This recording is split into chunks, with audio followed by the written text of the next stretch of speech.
সবাই একটু সুশৃঙ্খল ভাবে বসি আমরা, একটু এই পাশ থেকে ক্যামেরাগুলো একটু চাইবা দেন আমরা। আউযু বিল্লাহি মিনাশ শাইতানির রাজিম, বিসমিল্লাহির রহমানির রহিম। ঢাকা মহানগর উত্তর যুব দলের নির্দেশিত আজকে কাফরুল থানার অন্তর্গত 16 নং ওয়ার্ডের কর্মী সভায় উপস্থিত আছেন আমাদের শ্রদ্ধেয় বড় ভাই, প্রধান অতিথি হিসেবে উপস্থিত আছেন শরীফউদ্দিন জুয়েল ভাই, প্রধান বক্তা হিসেবে উপস্থিত আছেন আমাদের শ্রদ্ধেয় আরেক বড় ভাই ঢাকা মহানগর উত্তর যুব দলের সংগ্রামী সদস্য সচিব সাজ্জাদুল মিরাজ ভাই, উপস্থিত আছেন বিশেষ অতিথি হিসেবে মনিরুল ইসলাম স্বপন ভাই, তসলিম আহমেদ মাসুম ভাই, আবুল হাসান টিটু ভাই সহ আমাদের কাফরুল থানা যুব দলের সিনিয়র যুগ্ম আহ্বায়ক শাহিন খান, আক্তার হোসেন জিল্লু, রাশেদ এবং আমাদের সহযোদ্ধা পারভেজ ভাই সহ আমার সামনে উপবিষ্ট বিভিন্ন ওয়ার্ড যুব দলের নেতৃবৃন্দ, বিশেষ করে 16 নং ওয়ার্ডের নেতৃবৃন্দ, সবাইকে আমার পক্ষ থেকে আসসালামু আলাইকুম ওয়া রাহমাতুল্লাহি ওয়া বারাকাতুহু। আলহামদুলিল্লাহ, আমরা আজ দীর্ঘদিন পর এইভাবে উন্মুক্ত পরিবেশে একটি উন্মুক্ত কর্মী সভা করার সুযোগ পেয়েছি। তার জন্য আমরা সর্বপ্রথম মহান আল্লাহ তাআলার কাছে কৃতজ্ঞতা প্রকাশ করব। আলহামদুলিল্লাহ, এতক্ষণ বসে আমরা ওয়ার্ড থেকে বিভিন্ন পর্যায়ের নেতৃবৃন্দের বক্তব্য শুনেছি, সিনিয়রদের বক্তব্য শুনেছি। ওয়ার্ড থেকে যারা বক্তব্য রেখেছি ম্যাক্সিমাম বক্তার মুখে শোনা গিয়েছে একটি পূর্ণাঙ্গ কমিটির কথা, এবং সেই কমিটিটা যেন দেখে শুনে বুঝে বিগত দিনে যারা আন্দোলন সংগ্রামে ছিল তাদেরকে দিয়ে যেন করা হয়।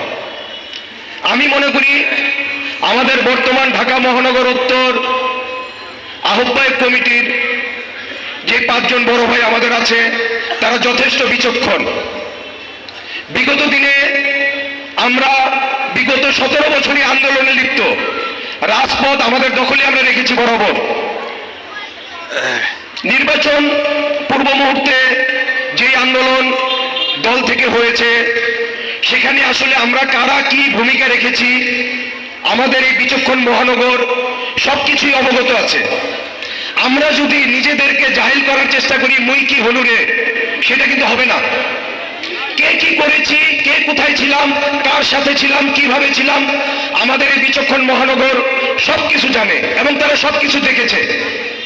এবং আমরা কাফরুল থানার চেষ্টা করেছি সর্বোচ্চ আন্দোলনে অংশগ্রহণ করার জন্য।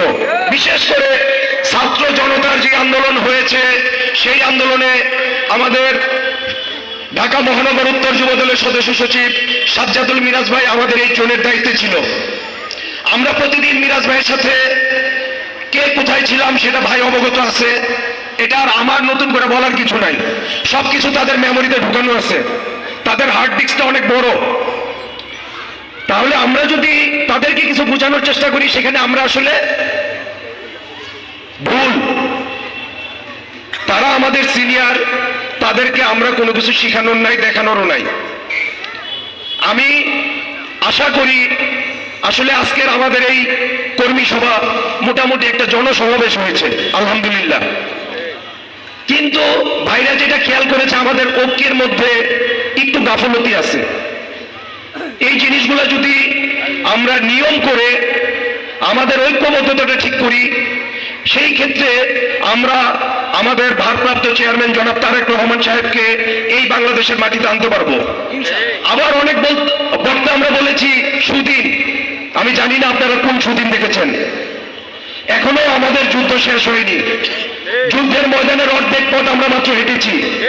এখন আমরা বাসা বাড়িতে থাকতে পারি, বাবা মার সাথে থাকতে পারি, বাসাবাড়ির রান্না খেতে পারি, খাবার দাবার খেতে পারি, এটাই হচ্ছে আমাদের জন্য সৌভাগ্য। বাট আমাদের এখনো সেই সুদিন আসে নাই। আরে সুদিন তো সেদিন আসবে যেদিন তারেক রহমান সাহেব আমাদের দেশে আসবে, বাংলাদেশে আসবে, আমরা তাকে বীরের বেশে নিয়ে আসতে পারবো, আমাদের সুদিন। তার আগে জাতীয়তাবাদী আদর্শের কোন নেতা কোনো বলতে পারবে না যে আমাদের সুদিন আসছে। কারণ আমাদের নেতাকে আমরা বাইরে রেখে যদি মনে করি আমাদের সুদিন, এটা তো আমরা ভুল। তাহলে দেশ নায়ক ভারপ্রাপ্ত চেয়ারম্যান আমাদের